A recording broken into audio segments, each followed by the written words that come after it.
Hello, hello, and welcome back to another Fantasy Author Lounge. This month, we have a very special guest for you. He goes by many names. He is known as Michael R. Fletcher. He's known as Dirk Ashton, Scott Oden, even me on occasion. No, it is the Hat himself, fellow fantasy indie author, Rob J. Hayes. How you doing, Rob?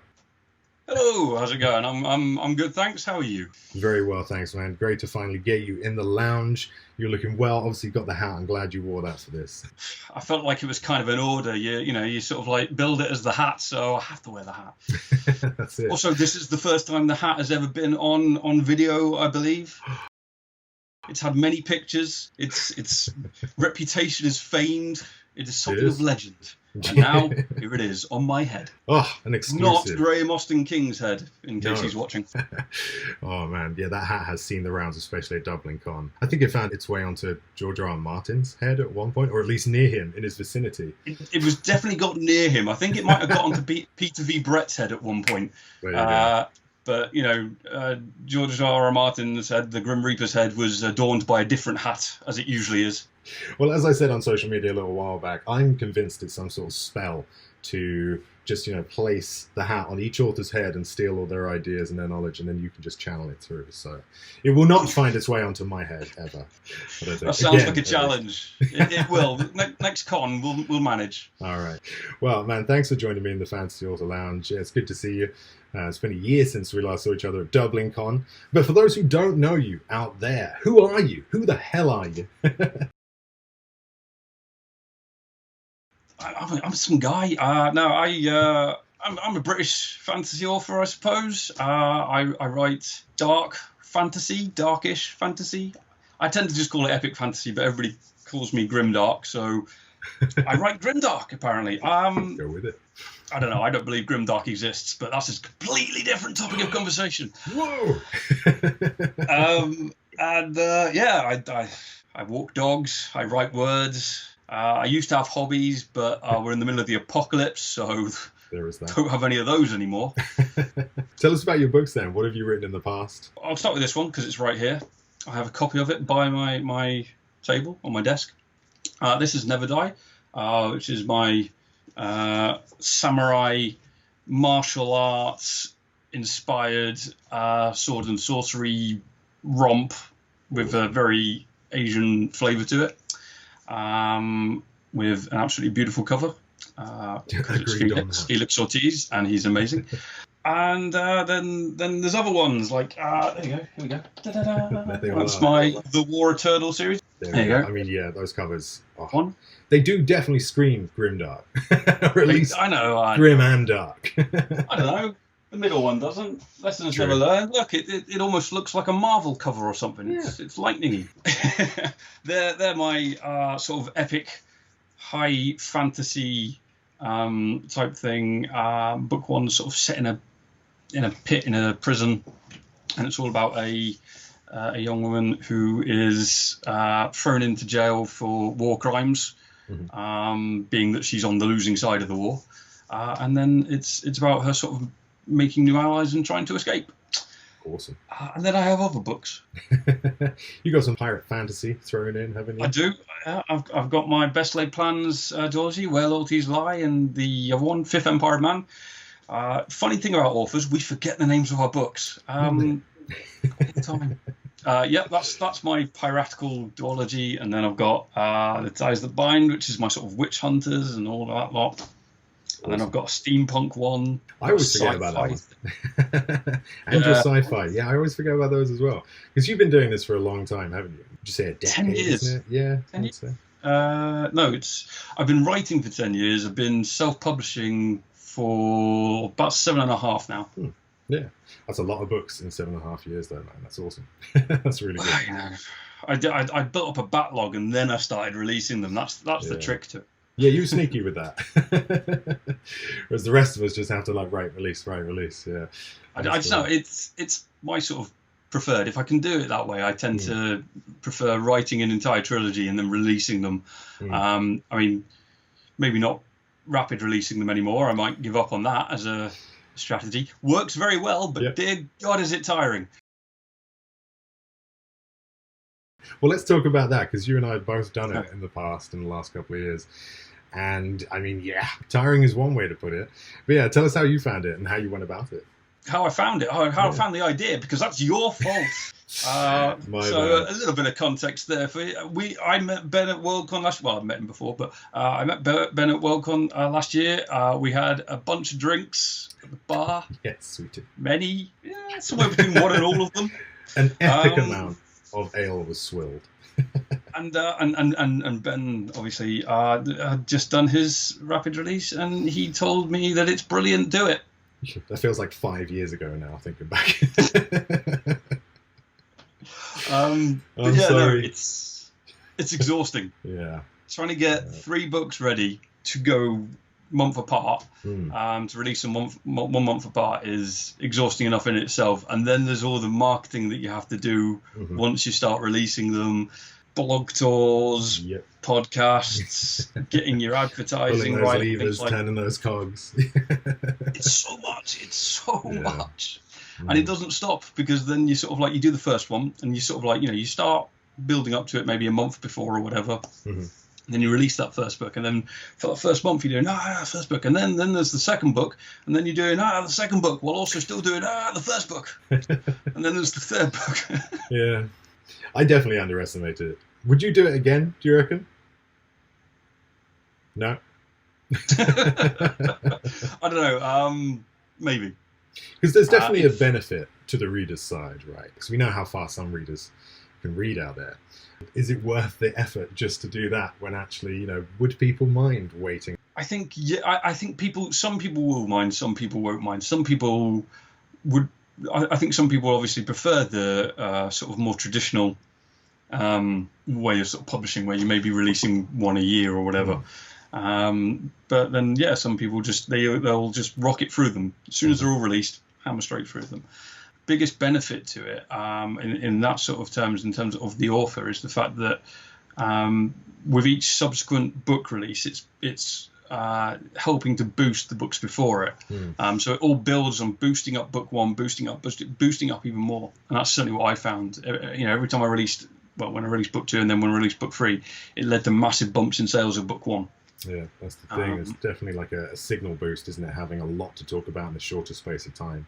You command a lot of the space. There's a lot of news you can share, a lot of content you can generate for social media and getting the word out there. Yeah.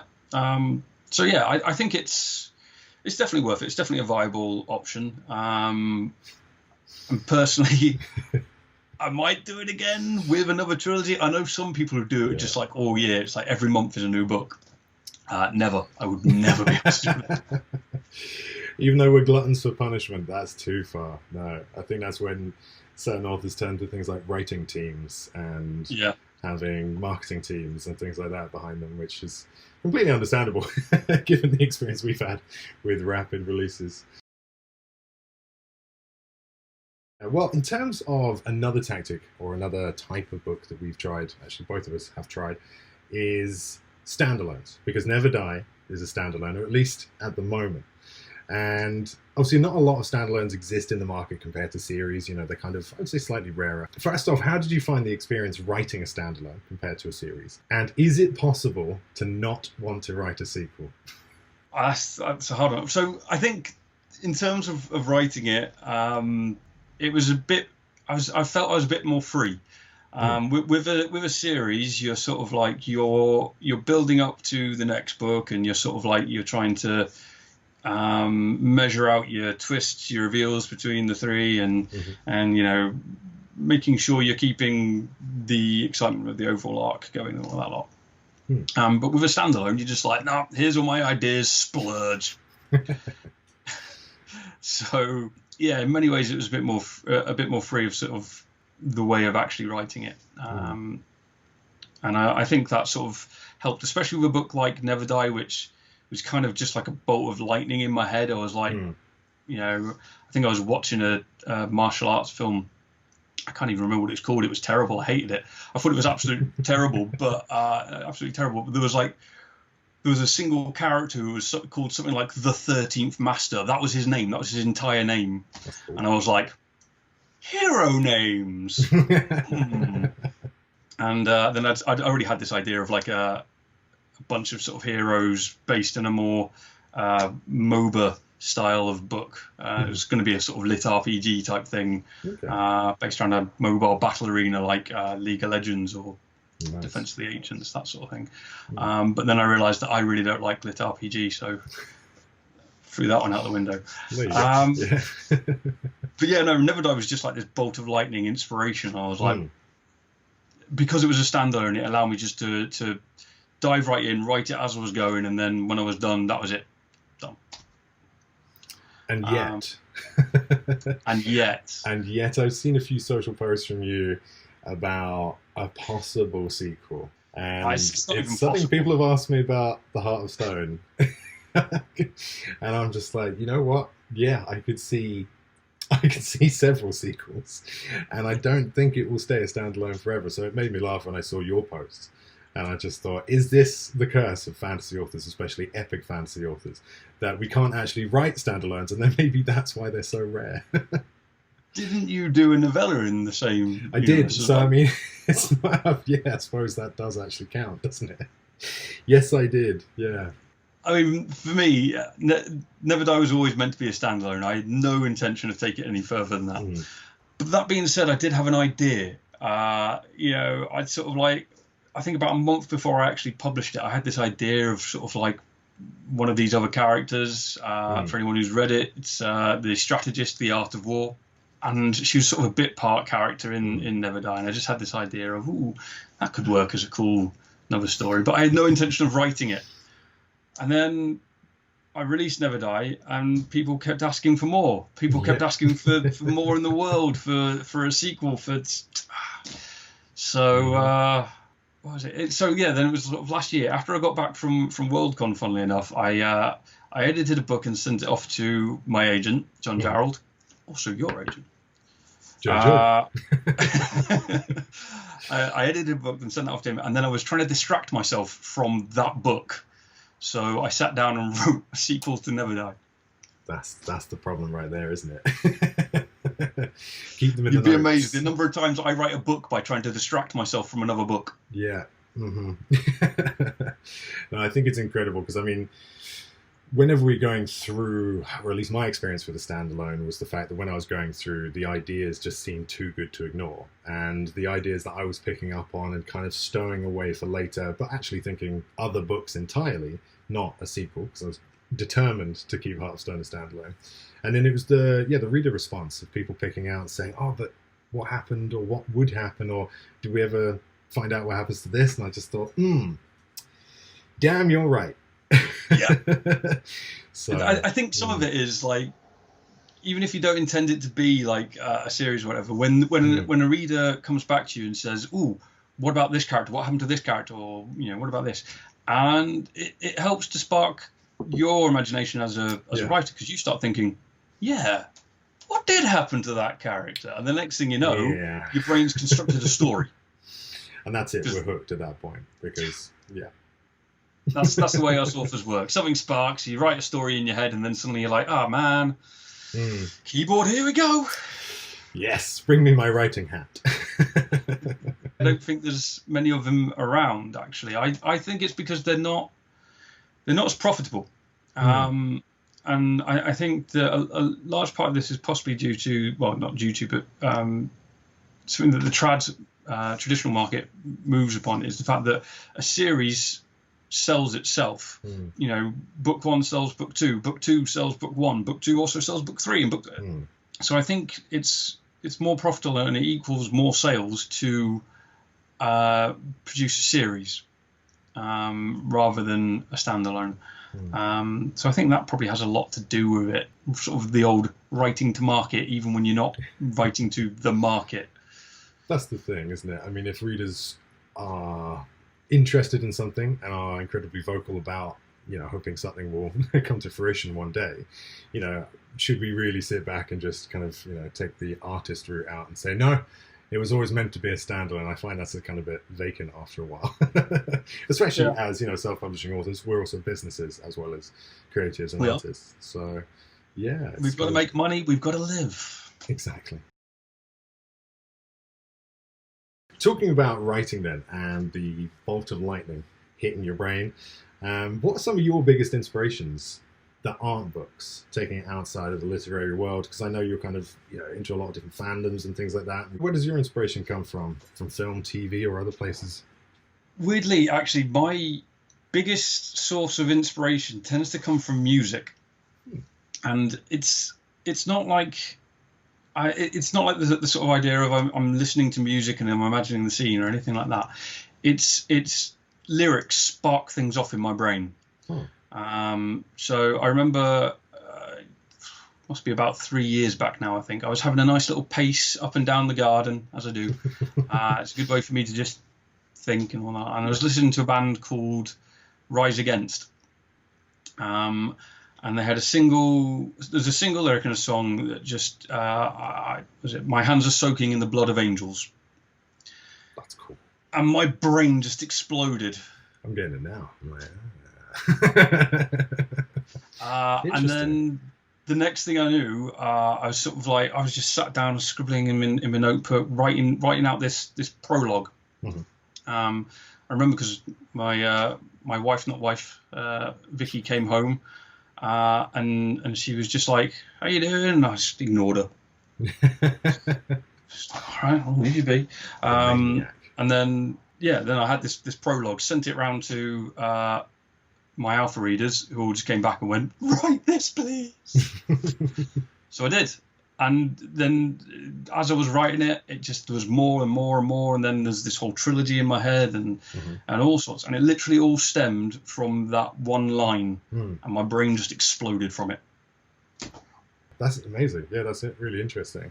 I do love it when the lightning strikes like that. Just the fact there's just one line though, and then you got a whole trilogy from it. I mean, that's incredible how your mind works and other authors' mind works. I know. I don't even understand how it happened myself. That's the weird thing about it.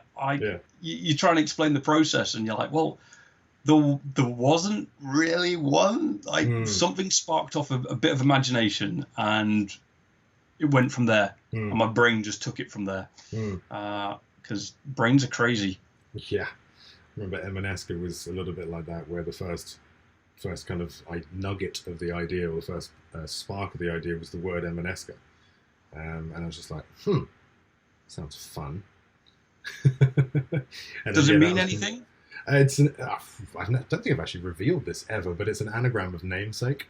Long story short, I've been kind of messing around with writing a story idea. And so I like trying to hide anagrams and things in that, and meaning and different kind of Easter eggs. And so I'd had this idea of maybe like a Nordic world, or something kind of like a retelling of King Arthur, because I was watching BBC's Merlin. And I remember hating it so much. I was like, this could be so much darker and cooler and grittier. And so I was like, I want to do something like that. And then I was just messing around. I was actually trying to come up with the character name. And I was just messing around. There was Emaneska. And suddenly it was just like, I could see an entire vast world kind of like before me. This frozen Europe. And I was like, and then, that was in. And I just started writing different things down. And then I think over years, it took maybe a couple of years after that, I had a book. And then that was a series, and now it's going to be another series. You're back onto it, aren't you? I am. You're writing more of it, aren't you? Yeah. Knee deep in book 2 right now. Book 2 of the new series of the Emaneska series. That's it. It's because the short story counts, or I'm counting as book 5. Book 6 is the new one. This is book 7, and then 8. And then maybe 9, 10, who knows? Yeah, we'll see. But yeah. That's a lot of books to write in one series, man. Yes. I think it's really interesting. I mean, for instance, the lyric thing, does that happen a lot for you? Is it mostly lyrics, would you find? So is that the main source? I think that's probably the sort of like the largest instance that it's ever happened. Basically a world from one line. But it's definitely, it happens quite a lot. I'll be, listening to music, and then this line will just spark off something, and I'll have a scene, or a character, or something, and that's when I get my notebook out, and that's when I start writing in one of my little notebooks. And that happens quite a lot. Funnily enough, I wrote a short story in the Never Die world before I wrote Never Die. I think before. It's in the. I haven't got a copy up here. My copy's downstairs. It's in the Art of War anthology. All right, interesting. It's called The Two Faces of War. That little short story, and that comes from a Sabaton song, a lyric in a Sabaton song, which is sometimes war is killing, sometimes it's saving lives. Ooh. And these are some choice lyrics, though. I can see where inspiration's coming from there. Yeah, that's amazing. It's just certain ones just sort of spark something off, and I actually remember that one because that lyric spoke to me quite strongly. I really loved it. And I wanted to write a story around that for ages. And I couldn't think of a way to sort of like do it. I didn't have a world where I felt it really fit in. Yeah. And then Petros of Booknest, who set up the Art of War anthology, sort of like started doing it. It was like, it's about, well, we're doing it to support Medicine Sans Frontières. And I was like, well, war. Yeah. I can do this. You want an anthology about war supporting the Doctors Without Borders, and I have this possible idea for a story regarding saving lives and war at the same time. I can do it. Yeah, so I'd say like lyrics are definitely one of the biggest ones for me. I get a lot from sort of like reading other books and occasionally watching TV programs, but to be honest, most of the time I'm watching TV. For me, it's just that's switch off time. Sometimes you can't help it though. I get a lot from like film and TV and things like that. And there'll just be a line or a scene or a question. I just be like, damn, now I can't concentrate on my switch off time. Yep. I can't concentrate on switching off. Funnily enough, it's part of why the games I tend to play these days on my Xbox or whatever, they're ones that don't do that. They're more sort of mechanical ones. I have one called Slay the Spire that I play, which is a little sort of deck building game. You sort of you just jump in, you start working your way up this tower, building your deck, taking new cards, removing ones out, and it's a very mechanical game. And it just switches my brain off. So that's sort of proper relaxing time where I know nothing's going to spark my imagination. It's almost like we need to sit in padded rooms. Just be like, nope. No imagination for you. Turn it off. Yeah, that's it. But I mean, some of the best ideas come when you least expect it, right? So got to always note them down. I think that is something, I always do on my phone. I've recently become, a real author and switched to a notebook. Like an actual real live notebook. So that's been kind of fun. I feel like a bit more like a real author after years of using just notes on my phone. One as well. Here we go. Funnily enough, I don't know if you can see it, but my missus breaks into my office and writes little love notes. Oh, that is cute. Does it ever accidentally find its way into dialogue? You're like, is this a note or is this for the book? No, but I'll be sort of like, I'll flip over the page, I'll be like furiously scribbling, just flick over the page. It's like, more death.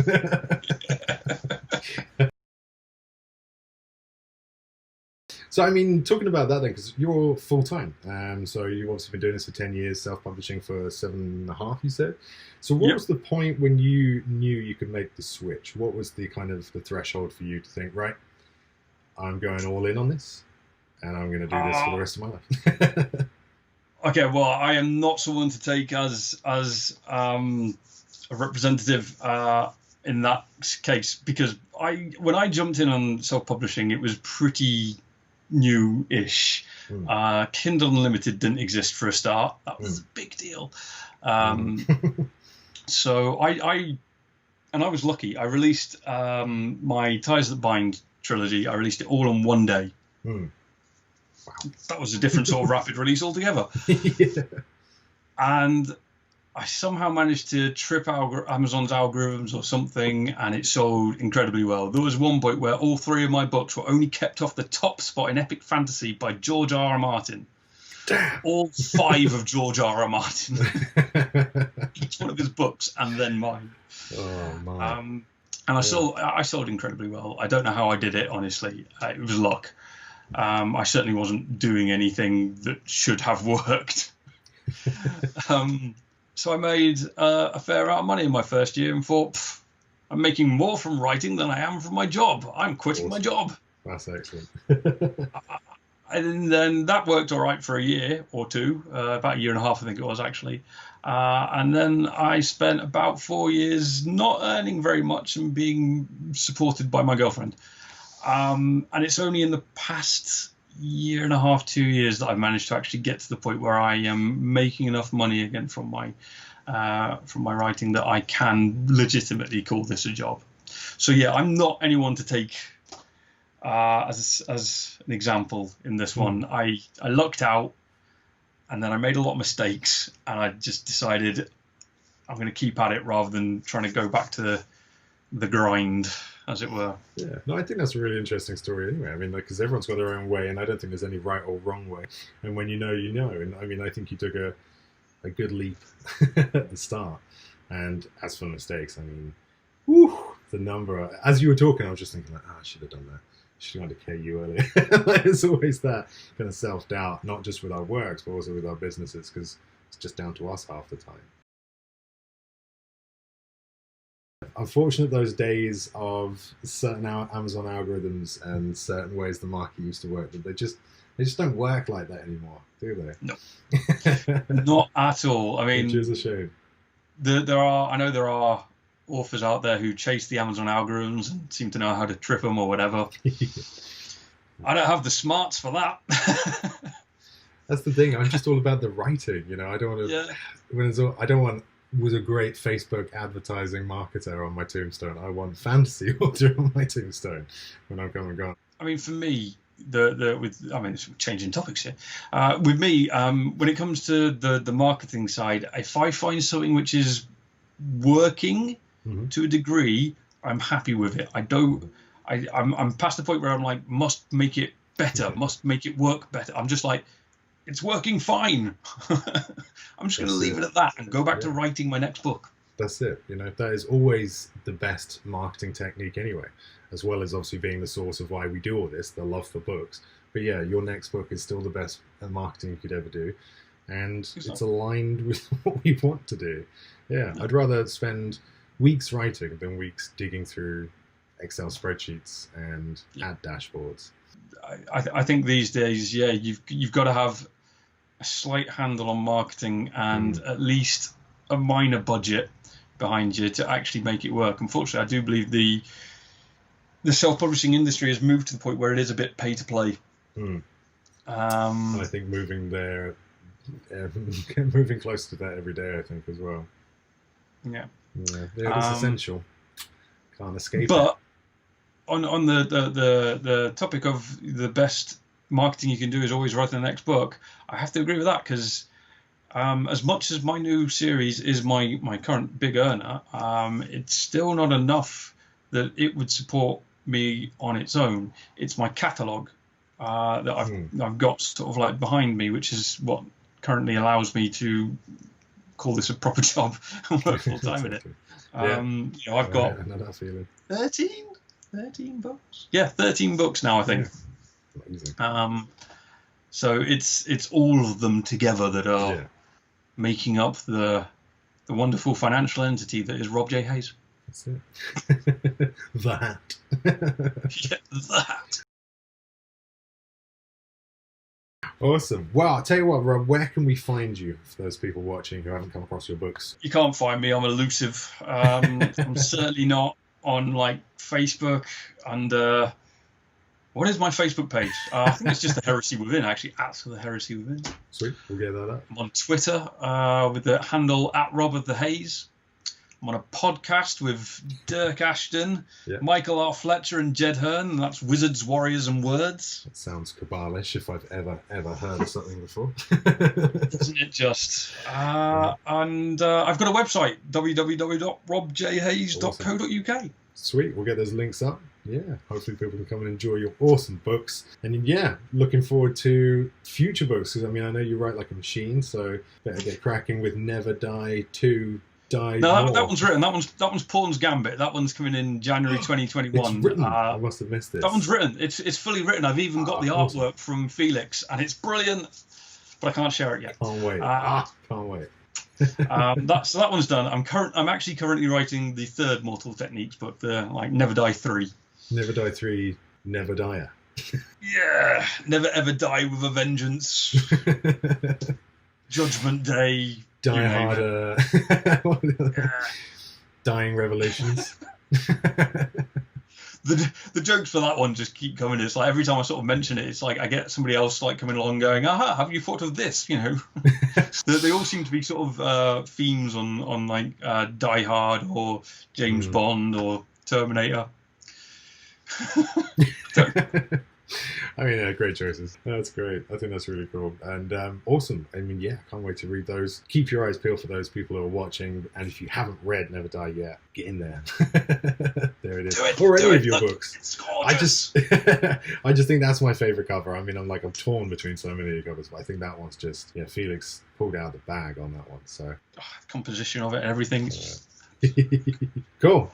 Well, thank you, Rob, so much for joining us. This has been awesome to chat. Have a good old chin wag. It's kind of the thing we need in dark times like these when we're all stuck exactly in this apocalyptic time that we live in. Well, you take care out there, man, and keep writing. You too, man. Absolutely. Cheers.